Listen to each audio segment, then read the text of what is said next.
most merciful.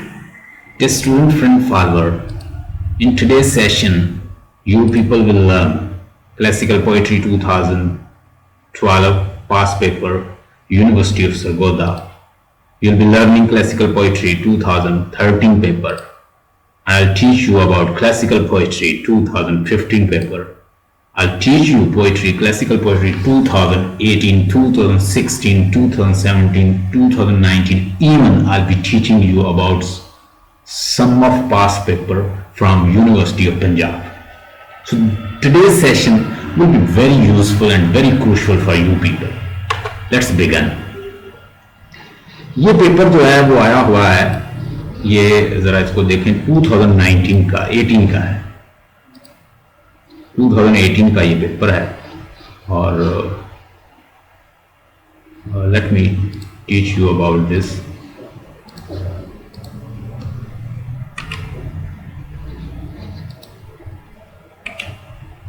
अच्छा ये देखिएगा, 2018 का पेपर है. वही टाइम जो है वो आपके पास मतलब आपके पास 3 आवर है, ठीक है.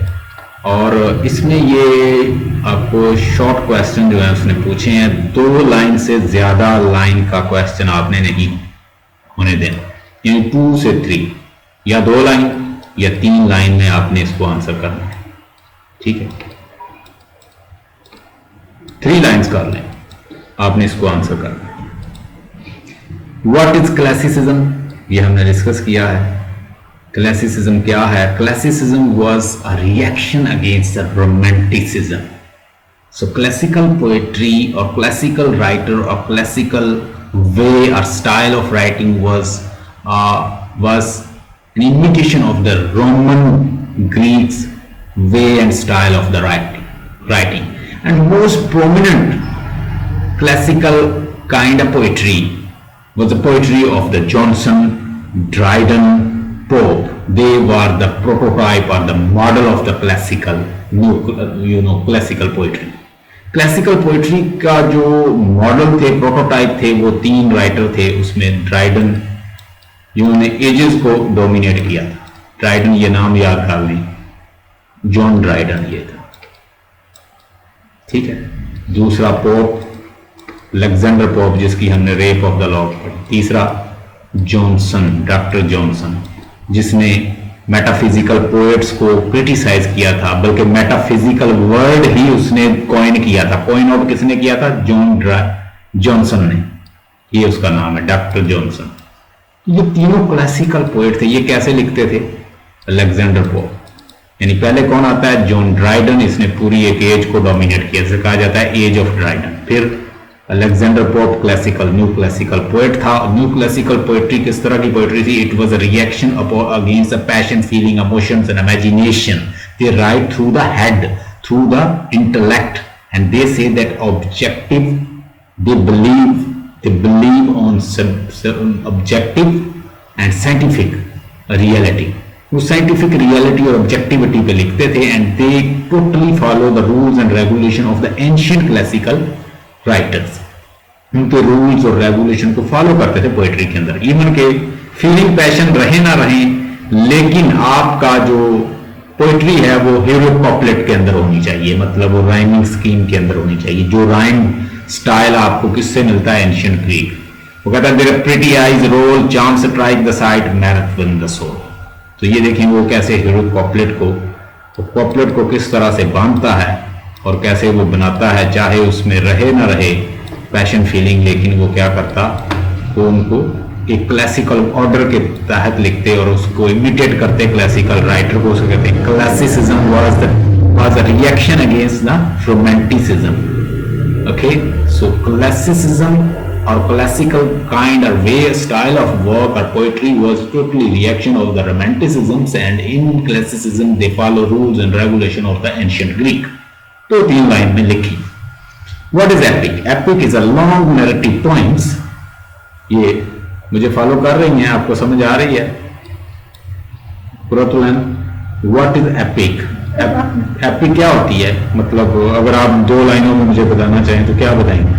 Epic is a long narrative poems in which we have beginning, middle, end. ठीक है, and it is a long narrative poems in which heavy emotions and the protagonist he fall from he is from status, or he is from royal status to the destructive position. He gets from royal station position to the destructive positions. यानी एक hero की tale होती है. It is a tale of the protagonist, where a protagonist takes a long journey and he fights and he takes heavy ammunitions, and it's a long narrative poems. आप simply एक line में बताएं, it's a long narrative poems in which protagonist he suffer from high position to the lowest position. High position से वो lowest position की तरफ जाता है. So what is the, और इसके अंदर क्या होता है, एक बिगिनिंग होता है, एक मिड होता है, एंड उसके बाद define simile. Simile is it's a kind of comparison. When you are going to compare to dissimilar things you use simile. Simile की मिसाल क्या है, इसके साथ एज आता है, ठीक है, या लाइक आता है. जैसे मैं कहूं कि she is like a moon, ठीक है, तो ये मैं क्या कर रहा हूं, कंपेयर कर रहा हूं. She looks like a flower, she is like a rose, she looks like a flower, यानी she is as beautiful as, she is as innocent as lamb. यानी किसी चीज को किसी के साथ कंपेयर करने के लिए दो डिसिमिलर ऑब्जेक्ट्स हैं, उनको कंपैरिजन बताना चाह रहे हैं, तो उसके लिए ये पोएट मोस्टली यूज करते हैं simile. What is heroic couplet? Heroic couplet mean 2 lines. सीधी सी बात है, कपल का मतलब होता है 2, ठीक है. और हीरोइक कॉपलेट कब बनता है, जब 2 लाइन दोनों क्या हूं, राइम्ड भी हूं, और दोनों क्या हूं, दोनों लाइन क्या हूं, यानी वो 2 लाइन पोएट्री भी हो और दोनों राइम्ड भी हूं, सेम साउंड आ रही. देयर प्रिटी आईज रोल, गौर से देखिएगा. Charm strike the sight, merit win the soul. Roll and soul दोनों राइम है, ये हीरो कॉपलेट. फिर गौर से सुने बात, अगर वो कहता है कि define hero couplet. Hero couplet is a 2-line poetry, and in hero couplet 2-line poetry must be rhymed. ये rhymed भी होगी तो फिर वो हीरो कॉपलेट बनेगा, ठीक है. फिर pretty eyes rolls, charm strike the sight, merit win the soul. इसको याद कर, ये आपने क्या करना है, उसको मिसाल देनी है कि ये अलेक्जेंडर पोप ने क्या किया है, कपलेट यूज किया है. देयर प्रिटी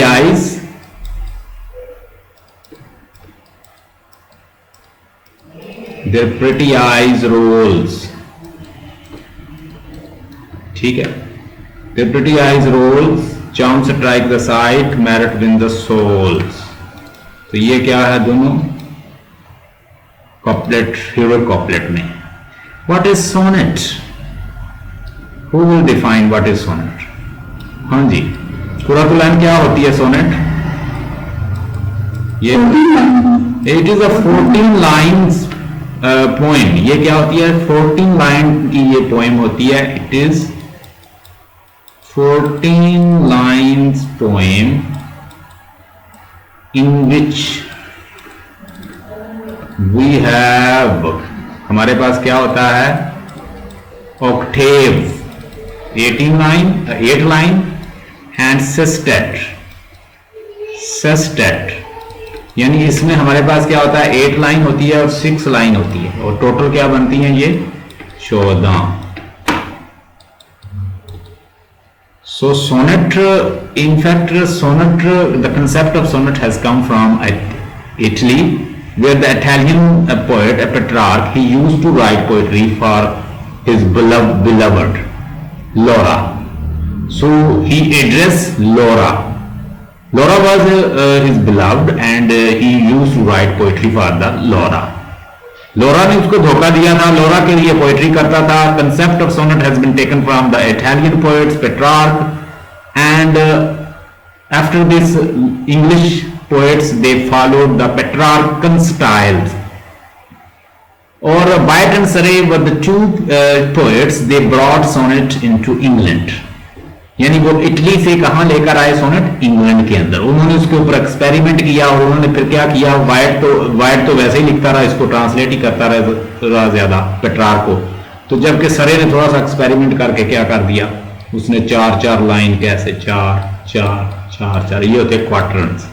उसने क्वार्टरन 1, क्वार्टरन 2, ये मैंने पहले भी बताया हुआ, क्वार्टरन 3, क्वार्टरन 4, ये कितने बन गई, 12 बन गई। और फिर 2 लाइन का उसने साथ क्या लगा दिया, कॉपलेट। ये टोटल कितनी बन गई, 14 लाइन। तो यानी लाइन तो वैसे ही 14 ही रही, इन 14 ही रही, लेकिन उसने क्या किया, थोड़ा सा एक्सपेरिमेंट करके उसको 4-4 लाइन के क्वार्टरन बना के उसको डिवाइड कर दिया, अपना एक नया स्टाइल बना दिया सरे ने। तो इस तरह सोनेट जो है वो इंग्लैंड में आई, फिर फिलिप सिडनी ने उस पर वर्क किया। आप मजीद आ जाएं, शेक्सपियर ने वर्क किया, एडमंड स्पेंसर ने वर्क किया, आगे मजीद जो है पोएट्स जो हैं उसके ऊपर एक्सपेरिमेंट करते रहे। इवन के कुछ सोनेट्स जो हैं वो बाद में भी लिखी गई, रोमांटिक, क्लासिकल और इस तरह, so on and so fourth, people started writing. तो आपने बताना है कि ये 14 लाइन की पोएम होती है जिसमें इटालियन सोनेट जो है उसके 2 पार्ट्स होते हैं और एक होता है ऑक्टेव, OCTAVE, इसको क्या कहते हैं, 8 लाइन। और फिर सिस्टेट, सिस्टेट क्या होता है, 6 लाइन।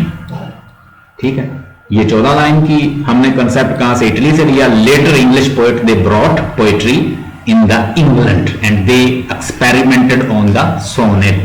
किस तरह उन्होंने एक्सपेरिमेंट किया, they experimented and they divided into 4 quarter and 2 couplet. बस थोड़ा सा कंसेप्ट, 2-2 एक लाइन का कंसेप्ट बनाएं और इसको लिख दें। Why were pilgrims going to the Canterbury? क्यों जा रहे थे ये Canterbury? They were going to perform martyrs Saint Becket, saint जो बैकेट था, थॉमस बैकेट, सेंट बैकेट जो है उसको मतलब उसके लिए जो पिलग्रिमेज जो है वो परफॉर्म करने जा रहे थे। लिखें, why are the pilgrims going to the Canterbury to seek the holy bliss of the martyrs who help them when the world are sick? ठीक है, they कहा जाए to seek the bliss of the martyrs who help them। कौन था, saint Becket. they perform the pilgrimage to pay homage to the, किसको homage करना जा रहे थे, किसके लिए पिलग्रिम परफॉर्म करने जा रहे थे, from the saint Becket, saint Becket के लिए। वो सेंट बैकेट का मजाक था, वहां पे वो जा रहे थे सारे। वो एक मार्टर था, मार्टर मीन कि उसने अपनी जान कुर्बान की थी क्रिश्चियनिटी के लिए। So who is called the poets, poet किसको कहा जाता है, जो पोएट्स का पोएट है, क्या नाम है उसका, एडमंड, क्या नाम है उसका, Edmund Spenser. people call poets poet, Edmund Spenser is called the poets poet, ऐसे लिख देना है, poets poet, यानी एडमंड स्पेंसर को ये नाम याद कर लो, poets poet कहा जाता है। Who is called the champion of the metaphysical poetry? हाँ जी, कुरातुलैन किसको कहा जाता है, जॉन डन। हाँ जी, very good. John Donne is called the champion of the, John Donne is called the champion, ऐसे लिख दें। और ये बात याद रखें कि जिसमें वो क्वेश्चन करता है, कोशिश करें कि उसी टेंस में जवाब देंगे। देखिए इज आया हुआ तो हम इज में ही जवाब देंगे इसको, ठीक है। वो कहता है कि who is the champion of the metaphysical poetry, John Donne is the champion of the metaphysical poetry, ठीक है। जॉन डन क्या है, चैंपियन है मेटाफिजिकल पोएट्री का। फिर कहता है what is the importance of the Hampton Court. Hampton Court is a place where political matters and love affair they are conducted. So here great Queen Anna sits and sometimes she takes tea and sometime official duty she performs. कभी वो official duty के लिए आती है, कभी वो T पीती है, यहाँ पे चाय पीती है, उसको वो क्रिटिसाइज करता है कौन, अलेक्जेंडर पोप। तो यहाँ पे क्वीन एना जो थी वो कौन थी, क्वीन एन, ठीक है। क्वीन एन जो थी वो इसको भी क्रिटिसाइज करता है अलेक्जेंडर पोप। और यहाँ पे हैम्पटन कोर्ट के अंदर ये तो पॉलिटिकल अफेयर और साथ साथ लव अफेयर भी डिस्कस हो रहे हैं वहां। To which class does squire represent? हाँ जी बताएं, क्या लगता है कि स्क्वायर जो हमारा एक करैक्टर है वो किस क्लास से ताल्लुक रखता है? आपको क्या लगता है कुर्रतुल ऐन कि ये कौन सी क्लास से ताल्लुक रखता है स्क्वायर? हाँ जी, कहते हैं कि ये फ्यूडल लॉर्ड्स क्लास से ताल्लुक रखता है, ठीक है। ये दो क्लासेस थी, यानी जो लोवेस्ट किस्म के फ्यूडल थे उनसे ये ताल्लुक रखता है। लोवेस्ट यानी knight and squires belongs to the lowest rank of the feudal class. यहां पर लिखेंगे squires belongs to lowest feudal, FEUDAL, feudal lords। कौन से लोवेस्ट जो फ्यूडल लॉर्ड्स हैं उनमें ये आते हैं, ठीक है। वही नोबल ही आ गए। To which class does squire represent? ये देखें मैंने आपको शॉर्ट क्वेश्चन सारे करवा दिए और इसी तरह के आने ये 2018 का हमने किया है। So which is the salient feature of the Chaucer characterization? Right the comprehensive note.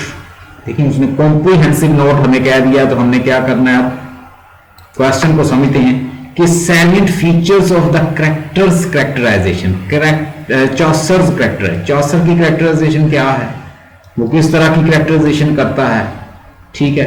वो कैसे ह्यूमर यूज करता है, किस तरह ह्यूमनिस्ट हो जाता है, किस तरह वो यानी अच्छे अंदाज से रियलिस्ट हो जाता है, वो किस तरह से वो कैरेक्टर को पोर्ट्रे करता है। फिर वो कहता है जी राइट अ कॉम्प्रीहेंसिव नोट। तो हमने क्या करना है, कॉम्प्रीहेंसिव नोट हम उन्हें सिलेक्ट कर लेने हैं कैरेक्टर जो आपको अच्छी तरह से आती हैं। आप उनमें बताएं कि उनके अंदर मजाक का एलिमेंट क्या है, ह्यूमनिस्ट कहां पे हो जाता है, रियलिस्ट कहां पे हो जाता है, कैसे वो उनको कुछ क्रिटिसाइज करता है, कैसे उनके मैनर बताता है, कैसे उनके अंदाज बताता है, वो किस तरह के हैं, वो किस क्लास से ताल्लुक रखते हैं। इसमें पहली तो बात ये है कि ये याद रखें, उसने दो चीजों को डिस्कस किया है, ठीक है। जो मेन चीजें इसमें इसके अंदर डिस्कस हुई हैं, मेन क्लासेस जो हैं वो इसमें, एक तो इसके अंदर है मतलब जो नोबल क्लास है, ठीक, नोबल क्लास है। फिर एक रिलीजियस क्लास उसने डिस्कस की है, 3 लेवल पे वर्किंग क्लास है, ठीक है। अब रिलीजियस क्लास के अंदर अगर हम इन दोनों क्लासेस में देखें, नोबल क्लास के अंदर देखें तो फ्यूडल जो लोवेस्ट किस्म के फ्यूडल लॉर्ड्स जो हैं वो नोबल क्लास वाले आए हैं, वो कौन है, वो एक नाइट है, दूसरा कौन है, स्क्वायर है। अब ये है, ये फाइटिंग के लिए लड़ते थे और ये किसके लिए लड़ते थे, किंग्स क्वीन के लिए लड़ते थे। यानी इनके ऊपर क्या आएगी क्लास में, सबसे ऊपर फिर कौन आएगा, किंग, ठीक है। और किंग के बाद उन्होंने क्या दिए हुए थे, फ्यूडल लॉर्ड्स जो थे वो कंट्रोल करते थे जमीनों को। मतलब किंग जो थे वो आराम से बैठे रहते थे, उन्होंने अपने लॉर्ड्स जो हैं वो बनाए हुए थे, फ्यूडल लॉर्ड्स। अब फ्यूडल लॉर्ड्स जो हैं वो क्या करते हैं, उन्होंने आगे मजीद हायर किए होते लड़ने वाले लोग, मतलब उनके अंदर फिर ये नाइट्स होते, स्क्वायर होते, ह्यूमन्स होते, इस तरह के उन्होंने अपने फाइटर, नाइट्स होते फाइटर बेसिकली जो लड़ते थे। लेकिन ये नाइट्स क्या लड़ रहे थे, क्रिश्चियनिटी के लिए लड़ रहे थे, ठीक है, वो अपने मजहब के लिए लड़ रहे थे। अब ये बेसिकली सारे अंडर तो किंग के ही आते थे, मतलब किंग है तो नीचे उसने फ्यूडल लॉर्ड्स रखे हैं जो उनसे पैसा इकट्ठा कर करके लोगों से काम लेके उनको देते थे। अगर आप इंडिया के अंदर आ जाएं तो इंडिया में भी वो क्या थे, अब देखिएगा, इंडिया के ऊपर वो उसे कॉलोनी बनाते हैं अंग्रेज, इंडिया को बनाया उन्होंने कॉलोनीज। अब इंडिया को, पहले तो बात यह है कि इंडिया को कंट्रोल करना बड़ा मुश्किल था, सब कॉन्टिनेंट को, तो उन्होंने क्या किया, यानी ये इंग्लैंड है तो वो कब्जा करते हैं इसके ऊपर। तो उसके लिए देखिए स्ट्रेटजी बनाते हैं वो। किस तरह की स्ट्रेटजी, कि पहले तो वो डिवाइड करते हैं, लोगों को आपस में लड़ाते हैं। अब जब ये सबको, मतलब इसको जीतना है, अगर मतलब यहाँ पे ए बी सी डी और इस तरह के बहुत सारे जो लोग हैं, बहुत सारे मतलब लोग जो हैं, उनको उन्होंने कंट्रोल करना है। तो क्या क्या तरीकेकार था उनका? मिसाल के तौर पर ये ए जो है, ये काबू नहीं आ रहा इंग्लिशमैन से, तो वो क्या करते कि वो इसको अपने साथ मिला लेते, डिवाइड करते, इन दोनों को आपस में पहले लड़ाते, इनको पैसा देते इसको, और इसकी मदद से इसको क्रश कर लेते। डिवाइड एंड रूल वाला जो फार्मूला वो इन्होंने अपनाया। इस तरह एक दोनों ने आपस में बांट दिया लोगों। अच्छा, एक स्ट्रेटजी उनकी वो थी जो वो अपने मुल्क में भी लोगों के ऊपर अप्लाई कर रहे थे। क्या करते थे, उन्होंने फ्यूडल लॉर्ड्स जो है आगे बनाए हुए थे, मतलब वहां से वो अपना जो भी रिप्रेजेंटेटिव है इंग्लैंड से इधर भेजते। अब ये क्या करते, ये आगे फिर लोगों को क्या करते कि कुछ लोगों को कह देते कि आप हमारे लिए जॉब करो, तो वो क्या करते, इन गरीबों से काम ले लेके पैसा इकट्ठा करके इनको देते, ये फिर यहां से इंग्लैंड भेजते। ऐसे सिस्टम चलता था। तो इसमें आप लिखेंगे कि which are the salient features of the characters Chaucer's characterization, कि उसके जो सैलिएंट फीचर क्या है, राइट ऑफ कॉम्प्रिहेंसिव नोट्स, उसके कॉम्प्रिहेंसिव आपने नोट लिखना है और बताना है वो कैरेक्टर को कैसे डेलिनिएट करता है, कैसे स्केच खींचता है, कैसे उसके सैलिएंट फीचर क्या है, वो ह्यूमर यूज करता है, ठीक है, वो रियलिज्म यूज करता है, वो उनकी साइकोलॉजी को जानता है, ठीक है, वो कैसा सोचते हैं, क्या कर सकते हैं, और वो ह्यूमनिस्ट भी बन जाता है। ह्यूमनिस्ट का मतलब क्या होता है कि मतलब किसी के अंदर कोई फॉल्ट है तो उनको बिटरली क्रिटिसाइज नहीं करता था, जस्ट उनको लेता कि ये ह्यूमंस जो हैं इनके अंदर ये इंसान जो है ब्लेंड है गुड एंड वाइस का, तो ये साथ साथ चीजें चलती हैं। वो इतना ज्यादा भी उनको बिटरली क्रिटिसाइज नहीं करता था। जिस वक्त उसके जो कंटेम्प्रेरी पोएट कर रहे थे, विलियम लैंगलैंड था, ठीक है, और उसके अलावा दीगर जो दूसरे पोएट्स थे उसके साथ के, वो तो बहुत ज्यादा क्रिटिसाइज कर रहे थे। और ये जो prologue to the Canterbury tale का कंसेप्ट जो है, ये इसने लिया था बोकाशियो, एक इटालियन पोएट था, उसकी एक बुक थी डेकामेरन। क्या नाम था? डेकामेरन। ये डेकामेरन उसकी एक बुक थी, किसकी, नाम क्या उसका? बोकाशियो, याद रखिएगा। ये उसकी बुक से ये कंसेप्ट लिया था। वो पूछ सकते हैं कि कहां से ये कंसेप्ट लिया था उसने, तो वो उससे इन्फ्लुएंस था किससे? बोकाशियो से। हॉड और चौसर को ये भी आप डिस्कस करें कि चौसर जो है, वो पहले तो चौसर को इंट्रोड्यूस करवाएं। चौसर कौन था? 14th सेंचुरी का वो एक पोएट था, मेडिवल पोएट था, and he was the dawn of the Renaissance and sunset of the medieval age. Chaucer was born in 1314 and died in 1400. Chaucer has depicted the 14th century in a comprehensive manner. He has given the universal characters as well as individual as well as universal.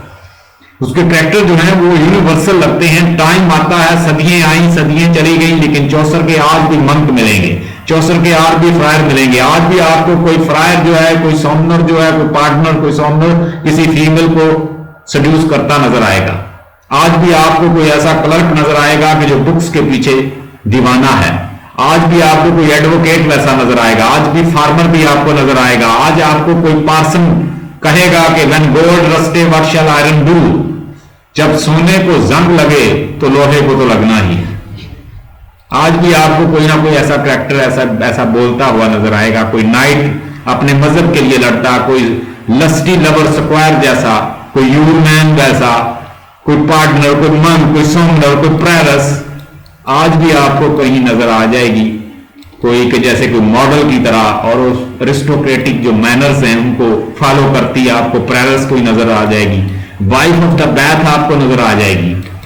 सदियां गुजर गई लेकिन उसके character जो हैं आज भी जिंदा हैं। मतलब चेहरे चेंज हुए हैं लेकिन कैरेक्टर जिंदा है।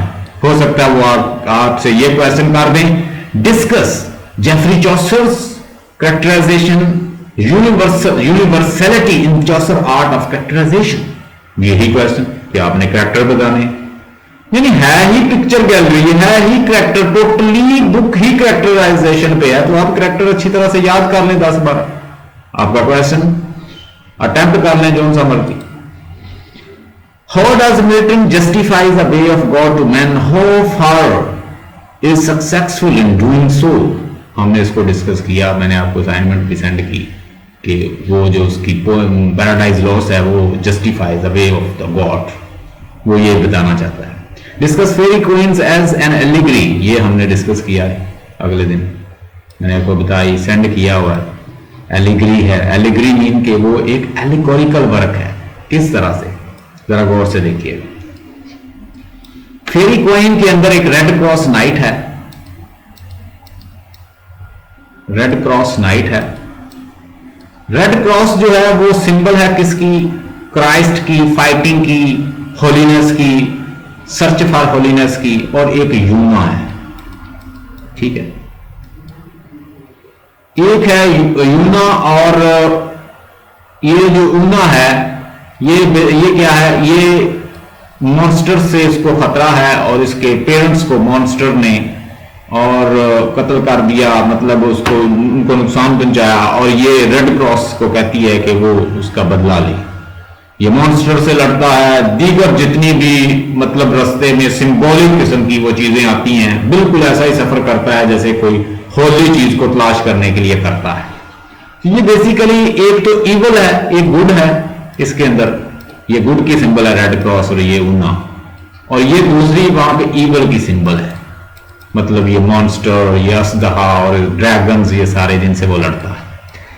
अब असल में ये एलिगोरिकल वर्क है, ये काम आपको शायद मैंने बताया हो कि एक रोमन कैथोलिक चर्च है,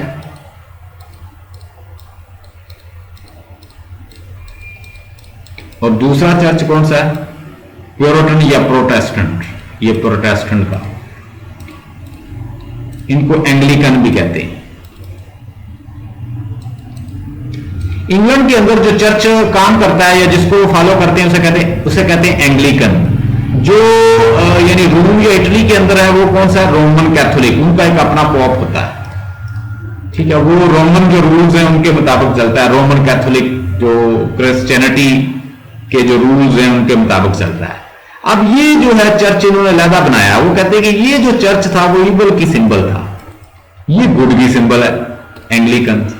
अब ये भी एक सिंबॉलिक वर्क दिखाया गया है कि ये रोमन जो है ये अच्छे क्रिश्चियन नहीं है, हम बहुत अच्छे, हम ट्रुथ की तलाश में है, ये इवल है। तो ये एक लड़ाई दिखाई गई है इस शक्ल में। उसके बाद